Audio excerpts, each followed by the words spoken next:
en as beaucoup. Ah bon? Ah oui, peut-être, c'est vrai. T'as eu 60 pièces de sushi au total.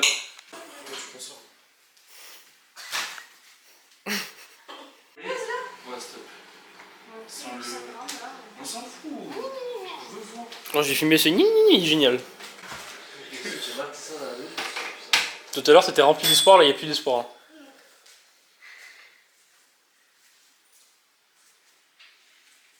Wesh, 47,3. Moi aussi j'ai drop. Non, non, 47,9, il y a eu un problème, je pense. 300 ou 400 grammes, je crois. Pas de sel? Non. Oh, shit. Non, 47,9, C'est que de la patate. 47,9. Y'a pas de poulet. Non, Non, mais patate. c'est bon, c'est ok. Tu veux manger de la viande avec ta patate? C'est ok. Ouais, bah ouais. Quoi d'autre? Les repas. C'est à gauche, le fil de gauche. Je vous jure. Oh shit. Vas-y. Merci. J'ai jamais vu un sourire comme ça. Oh putain. C'est vrai? Non, je te jure. Autant je le déballe, tu me dis c'est une blague. Putain, mais vous m'avez fait la surprise. Gros, je t'ai choisi un truc de zinzin. Holy shit. Moi, tu perds même pas de temps, je tape directement. Sérieux?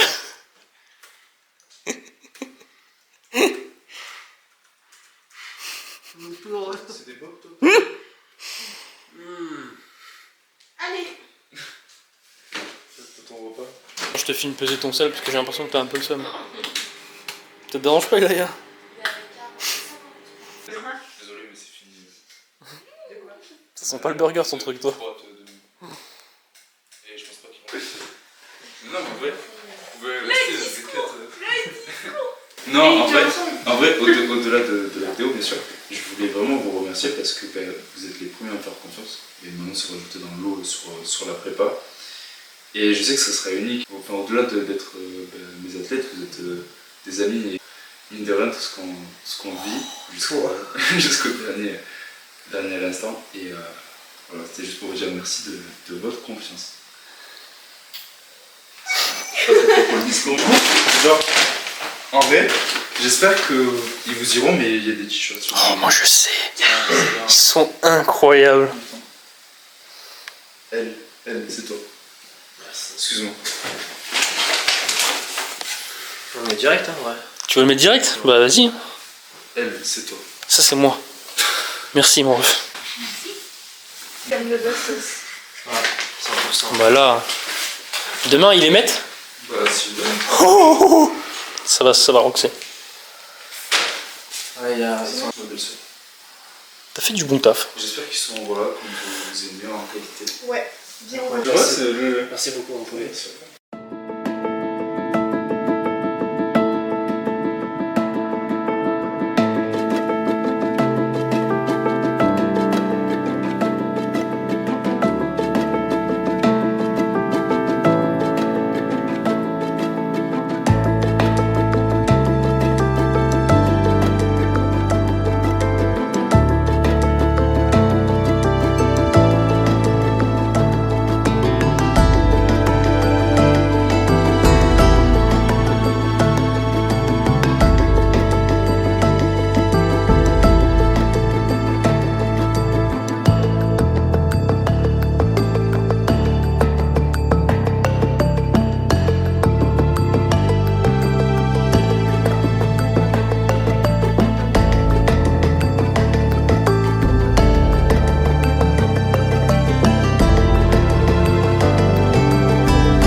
Attends. C'est quoi la technique? Regarde-moi. Mais non mais Oui, c'est calme. c'est carrément probable. Bah alors Tu vois? Tu me fais confiance un peu? 40, t'as perdu 1 kilo dans la nuit. Jérém, il faut qu'on tire. En plus, tu l'as dit hier, tu vois, t'as dit lui il va perdre 2 kilos et 1 kilo, t'as dit. Oui, je sais pas. Ouais. Lui, il faisait Ah mais là c'est juste... Oh, le sneakers. Oh le sneaker.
Quand je vois les photos, les vidéos, je me dis bon, En fait ça vaut le coup genre.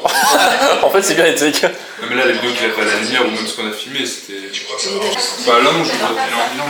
Je lui ai demandé si je pouvais regarder la voiture. C'était combien ce matin? du coup, là, j'ai enlevé 400 grammes par rapport à. Parce que c'est la balance de bateau.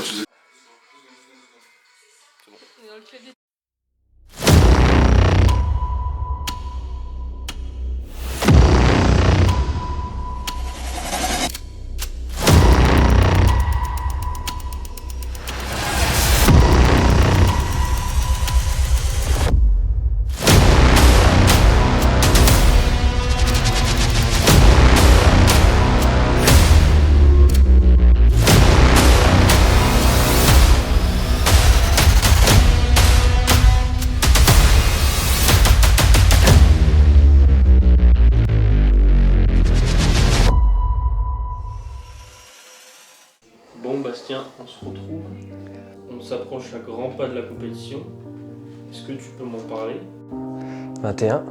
21 jours? Ma première compétition, c'est dans 21 jours. Ça s'est décidé il y a 1 an, en septembre 2022. Avec Jérémy, on a décidé de préparer une compétition. On prépare du coup la Coupe de France IFBB en catégorie bikini. WNBF Montargis le 7 octobre, dans la catégorie bodybuilding junior et lightweight. Les 2 derniers mois sont passés très très vite. Puis là, de se dire qu'on est à même pas 3 semaines de l'échéance, c'est incroyable. Enfin, en plus, on fait des phases de test. Donc tout va s'enchaîner et je pense qu'on va arriver à la date que je ne vais pas réaliser que c'est le jour J, quoi. Donc là, on est en test de peak week, mais il faut savoir que les 15 jours qui précèdent, ils ont été très durs. Beaucoup de cardio, peu de calories, beaucoup de faim, de fringales, le sommeil qui suivait pas trop. Alors tu te lèves, t'as vraiment le bide qui grogne à mort, t'as faim, et puis t'es au ralenti, t'as les jambes lourdes. Même parler, c'est un effort en fait, ça te fout un coup au moral.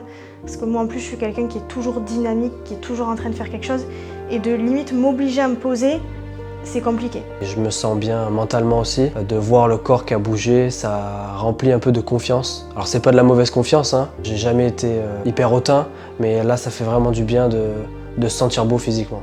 Et l'entourage est hyper important, c'est l'environnement qui est vraiment important, que ce soit dans le travail, les amis, la famille. Il y a une phrase que j'ai longtemps répétée à Jérémy en début de coaching, c'est on peut ne pas adhérer, mais on peut soutenir. C'est-à-dire que mes parents, ils sont pas forcément à fond là-dedans, mais ça va être les premiers à me dire on vient manger dimanche, qu'est-ce qu'il faut que tu manges, tu vois. Pareil, mes amis, ils vont me dire on va boire un coup, alors ils me proposent, mais ils savent très bien que des fois, si je refuse, c'est pas forcément parce que je veux pas aller voir, mais c'est parce que c'est dur. Je suis une personne qui a été souvent très déçue, et donc mon cercle d'entourage il est très restreint, mais cette prep-là m'a permis de rencontrer plein de gens que j'apprécie beaucoup aujourd'hui. Je ressens vraiment une très grande gratitude pour tout l'entourage qui est autour de ma prépa. J'ai l'impression d'avoir un vrai entourage. Ils sont tous là, et je me sens hyper soutenu et ça fait vraiment du bien. Ce qui m'a fait un peu peur, c'est surtout la gestion des émotions. C'est-à-dire que t'es fatigué, t'es irritable, t'es à fleur de peau. Et alors tout athlète se comparera aux autres, c'est normal, mais chaque personne est différente, chaque personne a une structure musculaire différente, a un métabolisme différent. Je reviens sur un sujet important que j'avais pu noter vu que c'est moi-même qui avais fait le montage. Sur le premier épisode qu'on avait fait ensemble, tu avais dit mot pour mot que le poids c'était l'élément déclencheur de là où tu en es maintenant. En fait, tu portais une importance forte. Quand même dans l'épisode dernier, tu disais que plus tu rentres de poids en dessous des 70 kg, tu es bien safe au moral. Est-ce que actuellement ça va mieux? Si oui, pourquoi? Ouais, on va en discuter, c'est vrai que c'est hyper important. Jamais j'oublierai de où je suis parti. Aujourd'hui, quand je vois les premiers tests Peak Week, quand je vois la condition, quand je vois mon entourage qui me félicite pour la shape et qui a l'air surpris et impressionné, je me rends compte qu'en fait le poids c'est qu'un indicateur parmi tant d'autres. À l'heure actuelle, je fais beaucoup moins attention au poids. Petit à petit, je sens que je m'en détache vraiment. Ce qu'il y a, c'est qu'avec les réseaux sociaux, dans nos générations, on se compare beaucoup. Alors je cherchais pas du tout mes concurrentes parce que je suis pas comme ça et j'avais pas envie de me faire peur. Quand on voit des reportages et puis qu'on va sur le compte de l'IFBB pour avoir des informations, on voit les gens qui retaguent. Et on se dit « Ah, celle-ci, elle va faire la même compète que moi ». Donc on commence à se comparer. C'est dur parce qu'on n'est pas du tout objectif envers nous-mêmes. Et d'où l'importance d'avoir un coach pour coacher un athlète, parce qu'il y a beaucoup d'athlètes qui se coachent eux-mêmes, mais c'est différent. Et ce qui a été un peu compliqué, c'est de se dire est-ce qu'on est vraiment légitime de monter sur scène? Est-ce que la condition est là?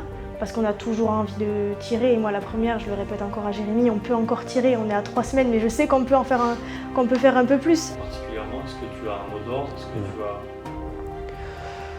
Alors oui, si j'ai autant travaillé depuis ces 5 ans, si j'ai autant travaillé durant cette année de préparation, j'ai une attente au niveau du résultat. Je me suis lancée là-dedans pour déjà me rendre fière moi, mais pour surtout refléter le travail et l'investissement que j'ai avec Jérémy. Si on me dit maintenant que je vais finir dernier, je serai probablement très déçu. J'y vais pour pas enfiler des perles. L'objectif premier, c'est de rendre fier Jérémy. Chacun a apporté son petit grain de sel, donc ça donne envie de rendre fier un peu tout le monde. Je sais que dans tous les cas, il sera fier de nous, parce qu'il est fier à l'heure actuelle.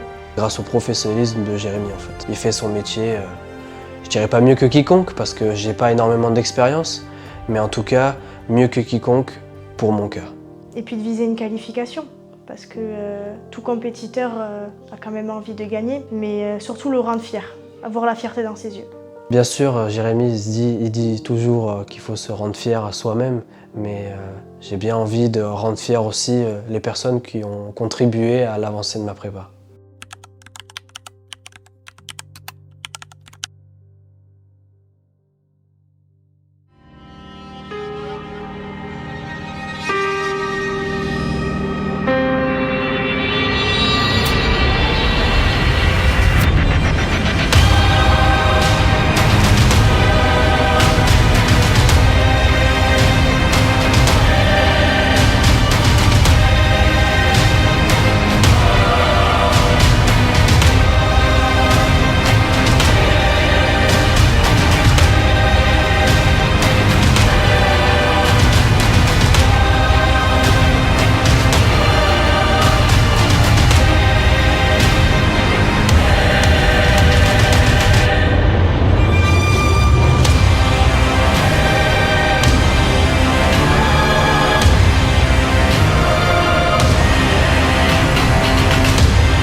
sont mes attentes, vraiment de la fierté jusqu'à la fin, qu'ils restent fiers d'eux.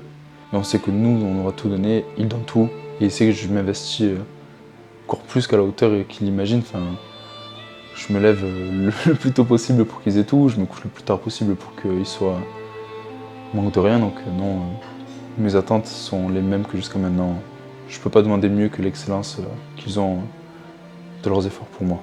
Parce que mine de rien, il y a eu une petite phase de doute il y a 2 semaines, pour les deux d'ailleurs. Je préfère moi être un peu plus mal qu'eux et rien montrer. Ce qui fait qu'on sera encore plus fiers parce qu'on sait que ça a été droit du début à la fin. Et je suis déjà fier tout à l'heure quand on a fait les tests, c'est bête mais voilà, j'avais l'œil qui me gratte on va dire, donc non, c'est bon. On peut arrêter, je vais chialer. C'est mes athlètes, mais c'est aussi des proches à moi.